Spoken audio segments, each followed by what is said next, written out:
Hey everybody, welcome to Christ Culture and Coffee. I'm your host, Robbie Lashwa. I'm here with my awesome co-host, Tyler Hurley. What's up, dude? What is up, you guys? Super excited to be back today. We're going to be talking about the Metaverse. Metaverse. Yeah. This is a new concept to me, but Tyler is super hip to technology. Not really, but, I just watched the video that Mark Zuckerberg released. Watch video? I don't even know what those words mean. Well, man. That's amazing. What's a video, you are right? Awesome, yeah. No, but today will be very enlightening as to a cultural trend, a new technology that's coming down the pipeline. So we want to be informed so we can know how, as followers of Christ, we can adequately love people well, we can share the gospel, and we can be ready for where culture is going to be shortly. So, but before we get into talking about the metaverse and blowing your minds about this new thing, we want to talk about a coffee tip. We start every episode with a coffee tip. So Tyler, you have the tip this week. Yeah, and so this is kind of an ironic tip I wanted to give, but it's really interesting. Since we're talking about, virtual reality with the metaverse and everything like that, I wanted to talk about what a virtual coffee break is. Now, it may sound very self-explanatory. It sounds terrible. So you're drinking fake coffee, virtual coffee? Yeah, it's it's fake. There was an episode of SpongeBob a long time ago. Oh, here we go. I'm just saying, his Plankton, the bad guy in it, his wife is a computer, and she made him virtual steak for dinner one day. And he's like, it's just a hologram, and he's like, it was holographic meatloaf. That's what it was. And he's like, I love your hologram. I don't want to do that with coffee. Yeah, right. I like real coffee. Exactly. But that's not what this is. Okay, good. So what it is, it's a virtual coffee break. So my company does it. I haven't gone to any of them, to be honest with you, but it is fascinating what it is. It's where you get together with people and coworkers over Zoom, and you're supposed to have a cup of coffee, but it's structured. There's like a game or some sort of get to know you kind of ice break thing. And it's centered around kind of just having fun and relaxing for a little bit, but it's traditionally only supposed to last 15 to 30 minutes. So you want to keep it short and sweet. Just have a cup of coffee, take a break, just get away from work, especially if you work from home like me. That's kind of the whole idea. That's a cool idea. So you get to meet people and you get to talk about not work over Zoom. Yeah, exactly. For a little while. Yeah, and it's coffee like breaks. Something that's Zoom related that's not formal and boring. It's just supposed to be relaxing, have a good time. Okay. I haven't done it myself, but it's something that's actually, I found out that lots of companies do this, and it's very cool. And lots of just friends do this. It's kind of just a thing now. That's awesome, man. That makes a lot of sense. So try to have a virtual coffee break with real coffee in your hand, drinking it. Yes, exactly. But meet some other people. Coffee, I think you're that's virtually meeting with them. Yeah, that's a cool tip, man. I like that. That's a good idea. Yeah, so there we go. Instead of it just being all about work. Exactly. Talk about something else. Exactly. Yeah, that's cool. All right. Well, thanks for that, man. Now let's get into the metaverse. Yes. All right. What is the metaverse? So I have seen one commercial about this on TV, and basically, here's what it is: the metaverse is from your and my favorite CEO, Mark Zuckerberg. Just kidding. He's the founder of Facebook, and then he acquired Instagram and all these other things. Sweet baby Ray. Yeah, that's him. There we go. But anyways, so a few weeks ago, Facebook CEO Mark Zuckerberg released a video. And in this video, he announced that they are developing a virtual reality world that will be very similar to the movie and the book series Ready Player One. And this world that they're developing is going to be called the Metaverse. So let me read to you the description of it according to Zuckerberg.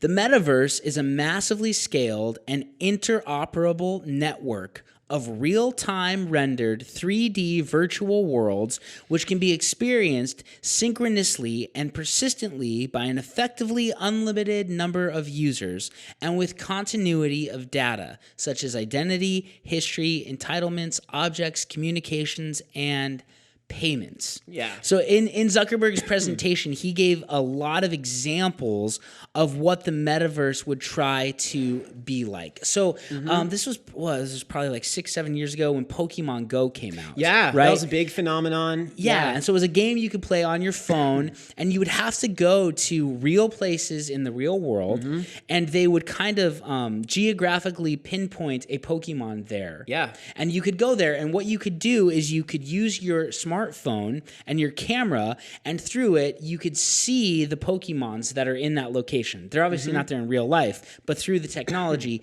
they would project them into the real world. And this was called AR. What did that stand for again? Augmented reality. Augmented reality. So you're really seeing the real world, but then there's this fake Pokemon player that gets projected in certain places. And so the idea was you really have to drive all around town to these different places to capture these Pokemon that are geographically located or pinpointed at that place. Exactly. And so one of the things that the metaverse is going to do is that it's going to use augmented reality glasses to simulate hanging out with people. So you can wear glasses and you'll be in a real place, but then it'll project your friend who's in Iowa to be there with you. In a formal way. Yeah. It's not like in a video game sense. And it can be, yes. but their intent is to have it like, this can be used at offices even. It's like Zoom in real life almost. Exactly. You have glasses that project other people being there, kind of Star Wars-esque like. Right, We've seen this in sci-fi movies for a long time. Of course. But you could do this for office meetings. You could do it for hanging out with friends to where it would seem like, you can't touch them or anything because it's just through the glasses. But they're almost there with you in real life. Another thing that they explained, this happened a while ago, but Travis Scott put on a live concert in the video game Fortnite. Yeah, right? that was wild. And so this is a crazy idea. So players of Fortnite could, use their avatars in the game to attend this concert, but you could also participate in it by dancing, by doing a whole bunch of other stuff in the concert, right? And so what was nuts about this is that 30 million people attended this concert that was inside of a video game.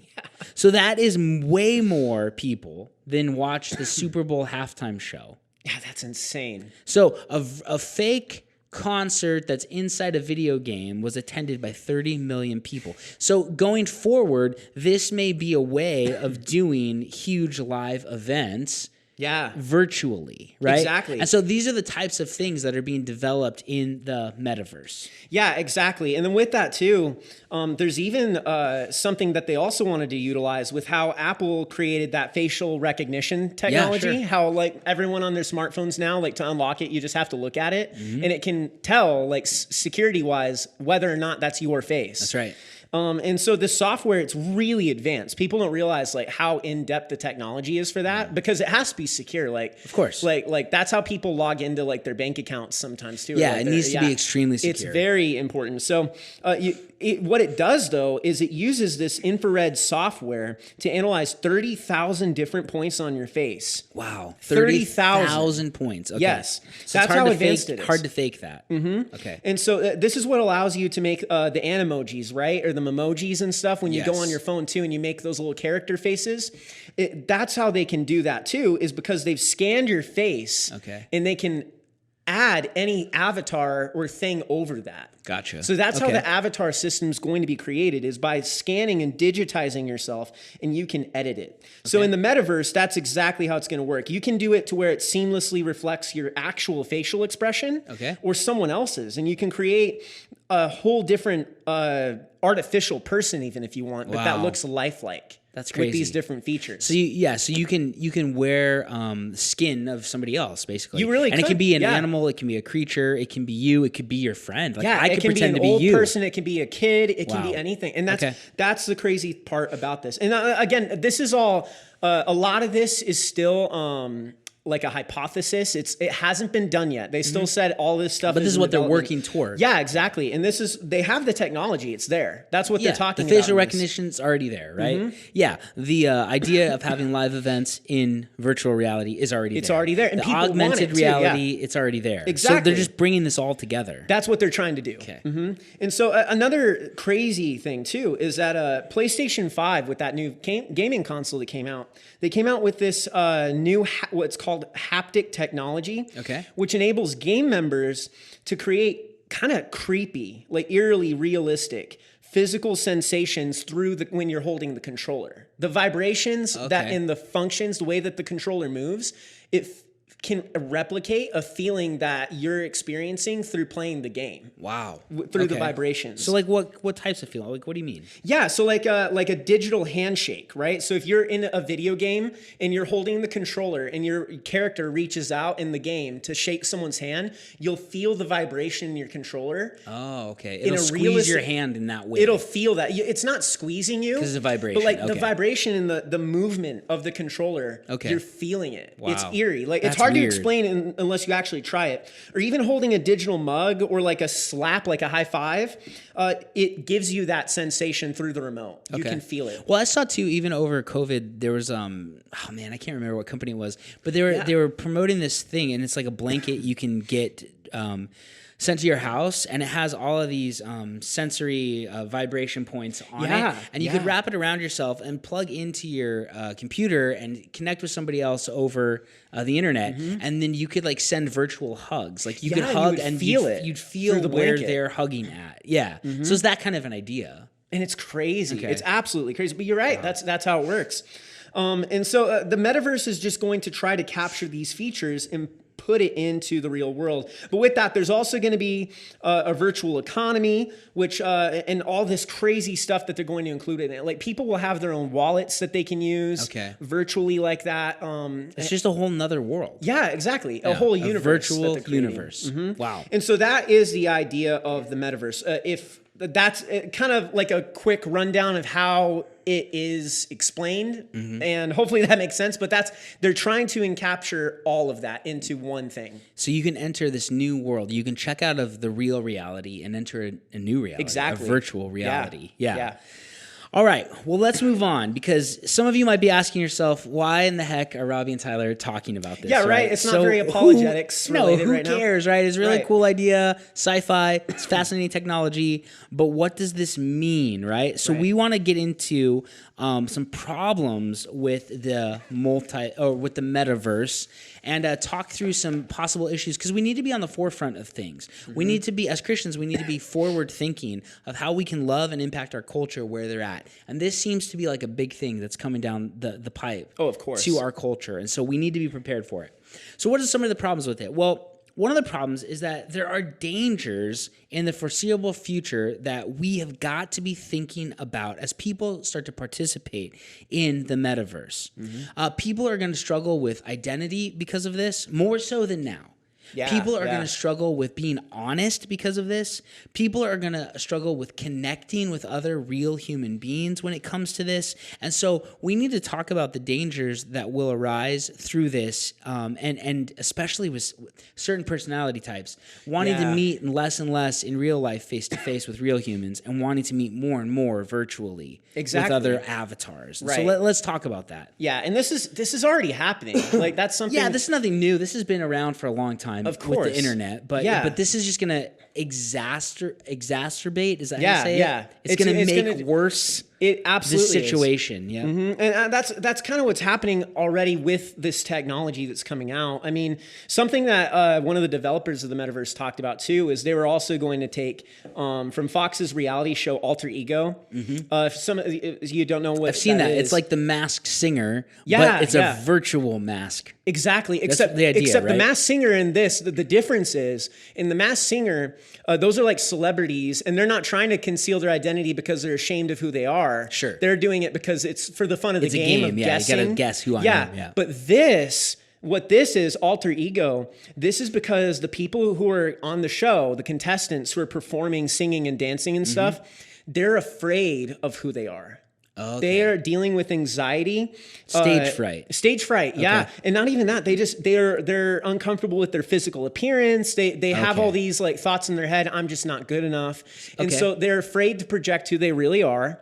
So what this show does is they create an avatar, a virtual version of the contestants, and it'll be on a screen, and they perform while the contestant is backstage or doing whatever, hiding. Well, and they're wearing wearing a suit, and then the technology projects them as somebody else or another creature. Exactly, while they're singing and dancing. And so this is where it becomes a problem with the metaverse, right? Because this is something that they want to adapt, right? They want to give people the option to project themselves as anyone that they want to be, or conceal their true identity.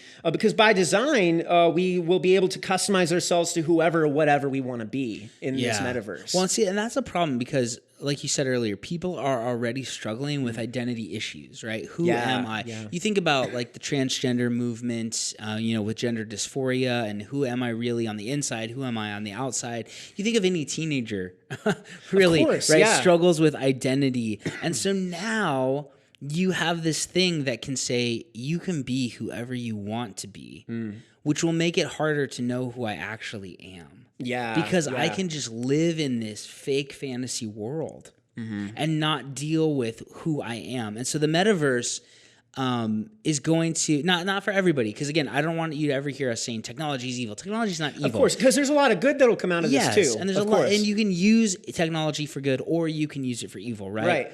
But the metaverse is really going to amplify this identity crisis that's already going on in today's society, right? Here's the truth of who we are. Human beings are created in the image of God, right? The imago Dei is the Latin idea. All of us are important. And this is really interesting, Tyler, because you remember how Scripture says, well, let me read it. Genesis 1:26 through 27. It says, "Then God said, let us make man in our image, after our likeness, and let them have dominion over the fish of the sea, and over the birds of the heavens, and over the livestock, and over all the earth, and over every creeping thing that creeps on the earth. So God created man in his own image. In the image of God he created him. Male and female he created them." So think about this. Literally what the metaverse is allowing is for us to create ourselves in a different image. Yeah, you're right. You're absolutely right. It's not sin. Like, I don't want to say that. But instead of struggling with, okay, who am I as an image bearer of God, now I can clothe myself in a different image. Now I begin to bear another image. Not that God is a physical, human, skeletal being. That's not what I mean. And there's more to the image of God than just our physical makeup. But we were made in a likeness. We were made with an imprint. And the metaverse is now going to allow people to identify with a different imprint. And doing that too much can again lead to a crisis of identity, and that's the danger of it. It is the danger of it, and I like how you put it in here. Like, the metaverse being created, it proves we're made in God's image because God is a creative God. It absolutely and God does, creates worlds, and so this idea that we want to create a virtual world is not bad. It's just it's further evidence that we're made to be like our dad, right? But there can be danger with that when we take it a step too far. Like Romans 1 says, when we have exchanged the truth about God for a lie, and instead of worshiping the creator, we worship the created thing. Right. And there's a fine line with how people will use the metaverse to worship the created thing rather than to glorify the creator. So because we've been created in God's image, again, we want to be more and more like him. And Zuckerberg creating this, I think, proves that God exists and it's the biblical God. It does, yeah. Because he's acting like him to create this amazing thing, right? So it's not necessarily bad, but man, it can really set people up to use it wrongly. And as Christians, we have to remember that we are new creations. That's our identity. And like Colossians 3:10 says, that we have put on a new self, and this new self is being renewed in the knowledge after the image of the Creator. Filling our minds with a virtual fake world all the time.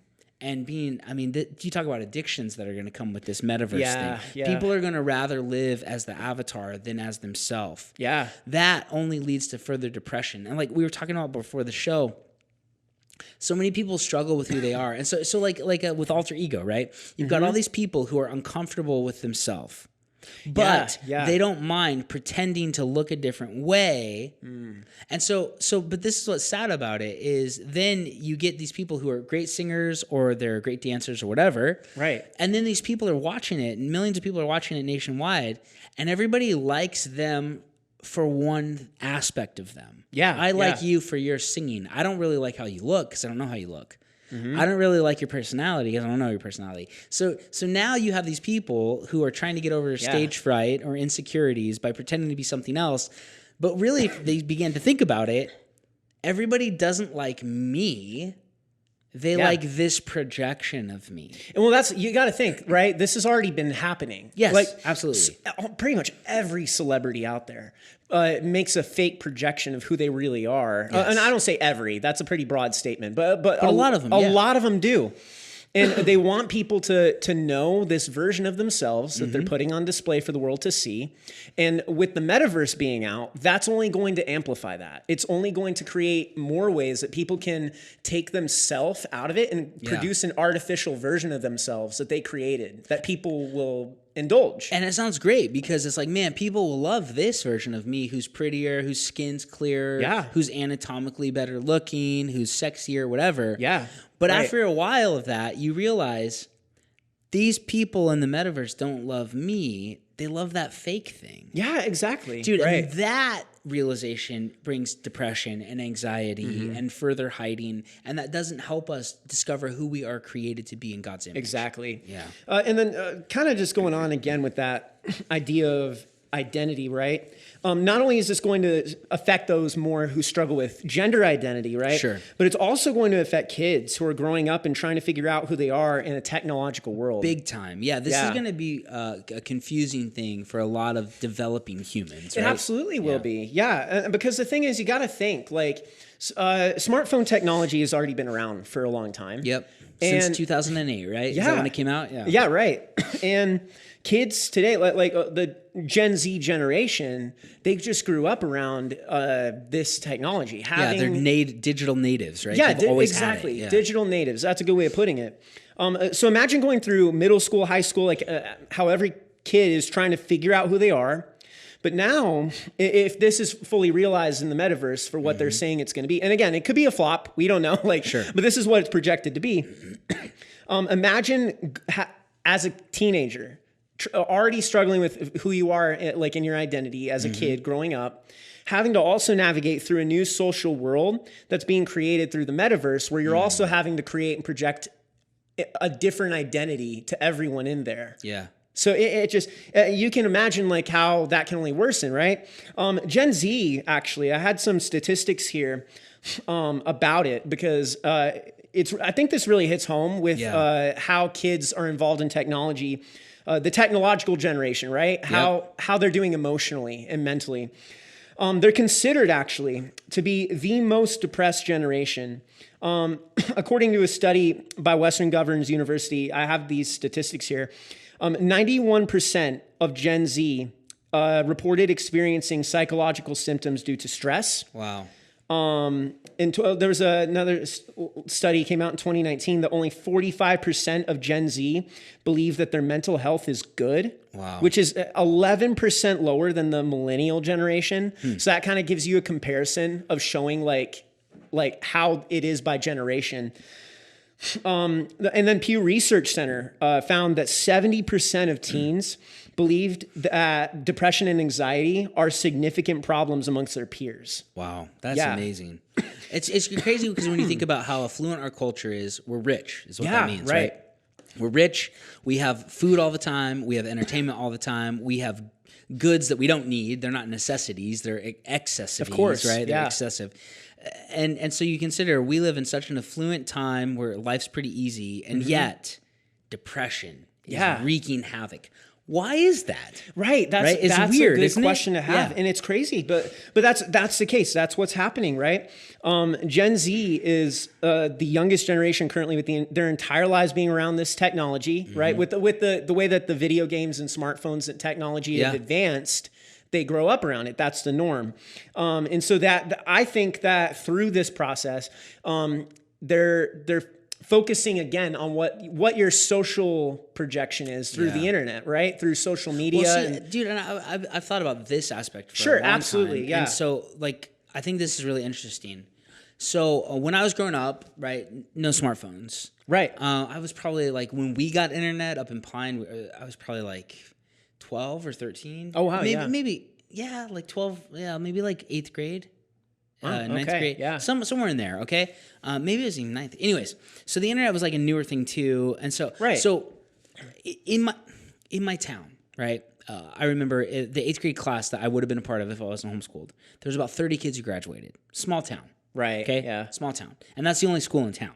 So it's not like there's another town. So you would have known everybody. Yeah, I did. I knew everybody. Exactly. Right.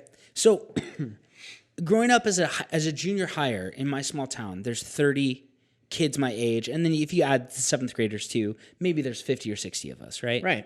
Half of those are girls, half of those are guys, right? So there's 30 girls. That is a small pool of female junior high students to have to compete with and live up to expectations and looks and fashion and all that stuff junior hires do, right? So these girls that I was growing up with, and there were prettier ones and there were not as pretty ones, right? That's just how it is. And there were popular ones and not as popular ones. And the same with the guys. So girls today don't have that. Girls today I can find and see on my phone daily the most pretty people, not in my group of 30 girls in my small town, but in the world. Yeah. So this is doing a couple of things. Number one, it is making guys think that the girls in their real life aren't that beautiful because they're seeing the most beautiful people around the world. And when you make the pool bigger than your 30 to 40 people, now you have a problem of, wow, that person's not that cool. I want that person, which is completely unrealistic for everybody. Oh, of course, right? yeah. And that person's not even a real projection of themselves. Yeah, they're fake. Exactly. And they're plastic surgery. Another identity projection, yeah. But then we have girls saying, in order to be wanted, I have to become that, which leads to depression, anxiety, and that's just one aspect of this, right? Yeah. Not to mention the material. Wow, that person seems to have everything I want. Well, that person gets all the experiences that I should be having, but I never get to go on vacation there. You have all of that now, where it's not just like your friend went on a cruise and that sounded cool. Now I'm seeing their daily highlight reels of all the cool stuff they get to do that I don't get to do. So jealousy, depression, sadness, keeping up with the Joneses, all of that has really compounded and infiltrated Gen Z's psyche. It's to amplified. the point where depression comes from it. Right. Whereas when I was a kid, we didn't know better. and it really didn't matter. And it doesn't matter. Like you and me, I'm just like, I think kind of barely, like, I think I'm technically in the Gen Z category, but I'm like, I'm older. So it's like, obviously I'm not quite, smartphones weren't around when I was a kid. So that's kind of how it is. So to me, like, that wasn't there for that crucial development part. So it's like, you kind of understand, like, at least I do, like, I don't get bothered and it doesn't really matter to me, is that whole keeping up with the Joneses kind of thing. But it affects a lot of people, even people who didn't grow up with it. It affects a lot because you're just surrounded by it all the time. So I think that you hit the nail on the head. I really do think, and this is like kind of what the research is showing, right? It is. It's that this generation, Gen Z, is around this social aspect of technology that is damaging to them. Absolutely. So okay, remember, like, I don't remember this because I wasn't alive, but I've heard that cigarettes came out and everybody thought it was so awesome to smoke. I heard that too. And smoking looks cool, man, and it smells. I like how it smells for you originally. But dude, everyone and their grandma's smoking, right? And then they discover, wow, this is really horrible for us. Is technology that type of a thing? Think so, right? Yeah. But the thing is, that's what you see. It's like some aspects of it are great, right? And we talked about that. It's like there's a lot of connection aspects that are huge. There's a lot of good that can come from it. Yeah, absolutely. But one of the questions that I think morally we always need to be asking, of course, especially with technological advancement, especially with science, just because we can, does it mean that we should? Jeff Goldblum, right? Right. Well, it's important though. Yeah, it is. Just because we can do that, absolutely. Morally, should we do that? But when you live in a society that has kicked God out of the equation and there is no moral should or should not, because we can, we will. Yeah, absolutely. And that's where I think, man, like, is this metaverse thing a great idea? Just because we can create it, should we create it? Well, and you know it's going to happen for economic and financial gain. Because Zuckerberg will get exactly, sure, and then course. the credit. But then again, like, that's the thing. It's kind of a back and forth thing. There's a lot of positive, but there's a lot of negative that can come about too. Absolutely. And that's the point we're trying to make here. Because like I said, just to kind of cap on that point we were just talking about, identity with all of this, with the Gen Z and with everything, it's all going to be amplified even more as an issue if the metaverse comes out to what they're promising it to be. Yeah. Yep. It's just going to amplify it, because that's what's going to happen. Then there's going to be the next generation of kids that's going to grow up, and the norm is going to be like this social network through virtual reality, augmented reality, whatever it may be. Yep. And so that's something that we need to be thinking about, right? How can we kind of educate people about like remembering like how we were created in the image of God, and teaching our kids, like the next generation of kids that are coming up, how to like be in the world but not of it. We have to be able to help people be tethered to reality. Yeah. Not to create a new universe in virtual reality. Of course. Because reality doesn't care about our feelings or about the VR we create. Of course reality has a really crazy way of punching us in the face. Right. And so because everybody who, let's say the metaverse comes out and you can live the next 40 years of your life in VR. Yeah, right. Eventually you're going to die and you're going to stand before Jesus. So reality happens. Yeah, right? yeah. No matter how much you try to ignore it, even by recreating new worlds to live in, reality happens. So we have to help people to be tethered to with what's real. And Christianity is true, and Jesus is real, and people need to know that their identity comes from that, not from the types of fake bodies they can create themselves to operate within. Oh yeah, you know, of course. So, all right, let's talk about the honesty aspect of it. All right, lying, not lying, portraying yourself to be something that you're not. One of the dangers of the metaverse is that it revolves around honesty about who you are. People are going to be able to abuse the ability to conceal their identity so that they can project themselves to be something that they're not, so that they can lie about it. Now, again, this has been going on the internet forever, right? Yeah. A 45-year-old man will pretend to be an 18-year-old to seduce a 15-year-old girl, you know, and there's all these horror stories about that kind of stuff going on. One time, dude, this happened to me. So you talk about early on in the internet's history. I was probably a junior or senior in high school. Okay. And we used to have this thing, Tyler. You might never have heard of it. It was called IM. Instant messaging. Have you ever heard of this? Okay, yeah, so thankfully, it used to be this thing you could log in. I had to hesitate for a second, but and it wasn't email because it was fast. So you could type out a sentence and it send it to your friend. It's like text messaging, but it was online. Yeah, because we didn't have it on phones because I didn't have a phone. So anyway, right. So I would IM my friends, right? And one time I was talking with this girl that I liked. And I was talking for like a half hour, 40 minutes, you know, and it's fun and it's, you know. Then all of a sudden, pops up on the screen. Hey, sorry about that. This is actually me. That was my sister pretending to be me. For like a half hour, her little sister. And I was like, dude, it shocked me. To this day, I still feel creepy about that. Yeah, because you were talking to someone who you didn't really... I thought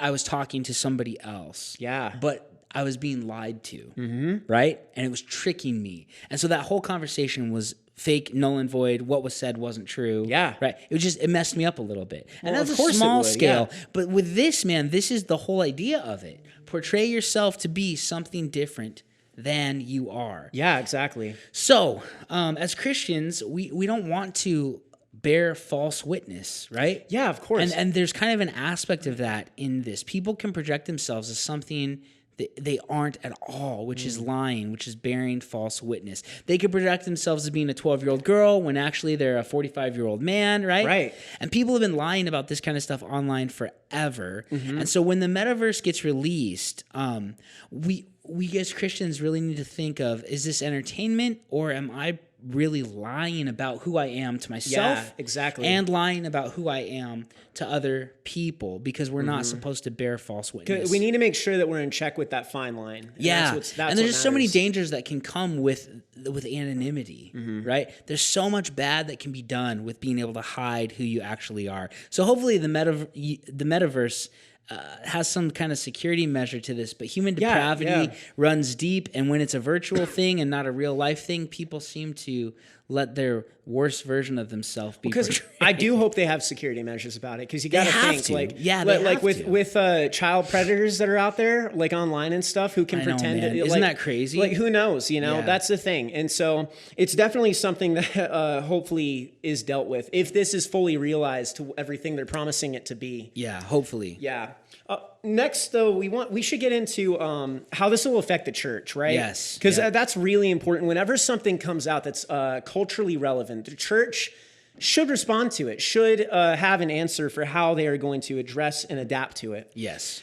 So along with this, I'm sure that everybody listening remembers what happened in 2020, right? With the churches shutting down and canceling meeting in person. A lot of churches, including our church, turned to virtual churches, like meeting online, right? It was like Zoom and chat rooms, essentially, is what it was. Yes. Because of COVID protocol, we could not go and meet in person for a while. Yeah, that was, oh man, I hated that. Yeah, we watched church online terrible. and I didn't like that at all. Yeah, but then what ended up happening is that caused a lot of issues, right? When churches finally started meeting back up again, people were still staying home because then they found out and realized, look, I can just keep doing this and continuing on virtual church. And like it's not bad. I'm not saying in any way that it's a bad thing to have church online. I think that's a great thing, actually. Yeah, sure, absolutely. But again, it's always about what is the danger in that, right? And the danger is that we've seen already people are abusing that to the degree where they don't think that you need community to meet in person. And all you need is to watch an hour-long sermon on YouTube or something, and then you're good. That's your church, right? Yeah, no. And no, absolutely not. Yeah, we have to be able, because you can see a lot of people saying, let's do church in the metaverse, just like this virtual concert, right? Yeah. And there's good to that because if people are out of town and things, but it's a cheap surrogate for the real thing. And Scripture really is clear about don't give up the assembling together. And that doesn't necessarily mean virtually. There's something important about us physically being together. And there's actually a lot of biological aspects to that, which we don't have time to get into. Of course, yeah. But we also want to talk about like connecting with people, how important it is. So the metaverse, again, everything about it's not evil. It's not all bad, but man, there's just so much opportunity for it to be abused. And so with the ability of being able to connect with people in a new way that feels really real because there's the vibration sensors, right? Yeah, right. And it's better than doing things over the phone or social media or whatever. It's still going to be something that can easily be abused. You even think about moral stuff. Like, again, I don't want to get too descriptive, but people are going to be having sex in the metaverse. Of course they are. And that's just, like, we're not naive. Like, we know what people are going to do with this technology. Yeah. Of course. And so you think about things like that. And so then you have this, again, I don't want to get too crazy, but like, what's going to keep people from raping each other in the metaverse? How does that happen? Are there police in the metaverse? Yeah, like how does this work? I mean, it just there's a lot of issues with this. And so again, we as Christians need to be part of the world. We're supposed to engage the world. We're supposed to be where they are at. But at the same time, we need to say, but I have a set of standards that God has given me. And so this isn't carte blanche to go and fulfill my depravity in a virtual world. Because doing things online are still doing things. Yeah. Right? And sometimes people forget that. And so we have got to be careful not to abuse technology, to be non-Christianly online, to portray ourselves in different ways than we would in real life. But man, hasn't that been a problem with social media for the last 15 years, you know? So anyways, as Christians, we need to engage in culture, not avoid non-believers, not, put our nose up to what's going on, but we're called to live for Jesus in the midst of it and to make disciples for him in the midst of it. So one cool thing to think about is how can we make disciples in the metaverse? Yeah, that's that's exactly what we need to be thinking about, right, as a church. And something else too, like I really like the passage Romans 12:2 when it comes to the idea of the metaverse. And saying, do not be conformed to this world, but be transformed by the renewal of your mind, that by testing you may discern what is the will of God, what is good and acceptable and perfect, right? Yes. So how do we as Christians prepare for what is to come, right? Because that's the thing, like we should still be engaging in the culture. Yes. But we're not to be conformed to it. That's the key. We're in the world. We're not of it. Exactly. Don't be conformed, but you're there, right? And so how do you do that in relation to the metaverse, right? And that's something that we need to be thinking through, right? We do. While we shouldn't stop meeting in person either, that's also something we need to be thinking about too, is this something that the church should try to utilize the technology to, hey, like maybe instead of meeting over a Zoom call and watching the video, maybe there's a more immersive way of doing it through a virtual reality to where you can talk and interact with people rather than just stare at a screen. And but also type in a using chat that room. to say, hey, let's meet in real life. Exactly. Let's get together for real. How do you balance that out? And so those are some key things that we as a church need to be thinking about as we go into this new technological world. It is. And so like, how Paul in Acts, he'd always go to the marketplace. Yeah. Because that's where people were at. Mm-hmm. As Christians, we are supposed to go to where the people are at. And it doesn't matter who they are, right? Paul went and he talked with pagans, he talked with Gentiles, he talked with Jews. And the reason he went was so he could share Jesus with them, so he could relate with them on their turf, in their territory. And that's what we're all called to do. Absolutely. To go into our culture and to be where people are at. But when we are there, whether it's a physical marketplace, whether it's the malls, whether it's our businesses, whether it's social media or the metaverse, we are called to be salt and light. In those places. We are called to be disciple makers in those places. We're called to be ambassadors and witnesses of Jesus in those places. And so the metaverse is if it's all it's cracked up to be, it's going to be the new marketplace. And we need to go in there. We need to get creative with new ways to disciple, new ways to reach people, new ways to share the gospel of Jesus, because that is who we're called to be. But we've got to do that in an honest way. We've got to do that and not let our depravity run wild in a virtual world. Right? And not get rid of meeting in person either. Exactly, because the real world is always going to win out. And what happens if things get unplugged? Then where does your virtual reality world go? Exactly. What happens if the servers go down for a while? Right? Yeah. The real world is still going to, I think, survive. Yeah, of course, right? And be the real thing. But we do have to know about this so that we can be proactive, not reactive, right? The church is so often reactionary to what's going on in culture. We need to get out ahead of this, and we need to be thinking and having some forethought on how we're going to meet culture where they're at when the metaverse comes out. So, dude, this was awesome. This is so much fun to talk about. This is exciting. And again, if you have any thoughts or comments, questions, things that you want to talk about, we love dialoguing with you guys, so please feel free to reach out to us on our Instagram accounts. And again, please support Robbie if you haven't already. Please, that would be great. He's got a big thing coming up here with his new job at Stand to Reason. And we only have one episode left after this one. I think that's right. And that's so crazy. we're coming to an end. So again, we just hope that this podcast has been beneficial to you. And we have hopefully been, our hope and our goal has been to be a resource for you guys. And again, this episode was more about cultural aspect of what we're all about here on Christ Culture and Coffee, to be able to equip Christians to be able to defend their faith and be confident in their faith. But it's also to be immersed in the culture and to understand what's happening and how we as Christians should be preparing for it. Absolutely. So guys, thank you so much for listening to Christ Culture and Coffee, and we'll be back next week with another episode. We'll see you then.